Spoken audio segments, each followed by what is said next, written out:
আসসালামু আলাইকুম। আজকে রান্না করব চিতই পিঠা। তো আমি যেভাবে চিতই পিঠা রান্না করি সেটা আপনাদের সাথে শেয়ার করব। আর এইভাবে চিতই পিঠা রান্না করলে কখনো খাওয়ার পর অ্যাসিডিটি হবে না। অনেক সময় হয় কি পিঠা বা ভাপানো চালের যে গুঁড়িটা দিয়ে আমরা পিঠা তৈরি করি সেটাতে অনেক সময় অ্যাসিডিটি হয়। তো এভাবে রান্না করলে কখনো অ্যাসিডিটি হবে না। চিতই পিঠাগুলো এত বেশি পরিমাণে ফুলবে এবং খেতে এত সুন্দর তুলতুলে নরম হবে যে একবার খেলে বারবার এভাবেই খেতে ইচ্ছা করবে। তো আমি এখানে 3 কইটা সাদা চাল আর 1 কইটা পোলাও চাল নিয়ে কিছুক্ষণ ভিজিয়ে রেখেছিলাম, মানে 4-5 ঘন্টা ভিজিয়ে রেখেছিলাম এবং সেই চালগুলো ব্লেন্ডারে ব্লেন্ড করে নিয়েছি।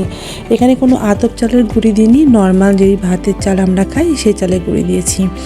তো তারপরে ব্লেন্ড করার পর এইভাবে একটু পাতলা করে ব্লেন্ড করে নিয়ে এভাবে মেখে আমি চলে গেলাম আমার বিখ্যাত সেই মাটির চুলাতে। তো এভাবে করতে করতে দেখেন চিতই পিঠাগুলো কি সুন্দর করে ফুলছে আর ভিতরে খুব সফট হয়ে যাবে।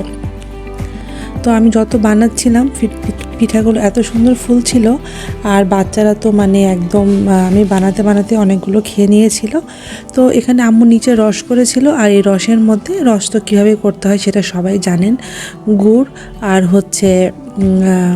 মানে দুধ এগুলো দিয়ে রসটা করতে হয়। তো আম্মু খুব সুন্দর রসটা পারে, তো আম্মু রসটা বানাচ্ছিল আর আমি এখানে গরুর মাংসতে চিতই পিঠা খেতে বসে গেলাম। আর দেখেন চিতই পিঠাটা কত বেশি ফুলকো আর কত সুন্দর হয়েছিল।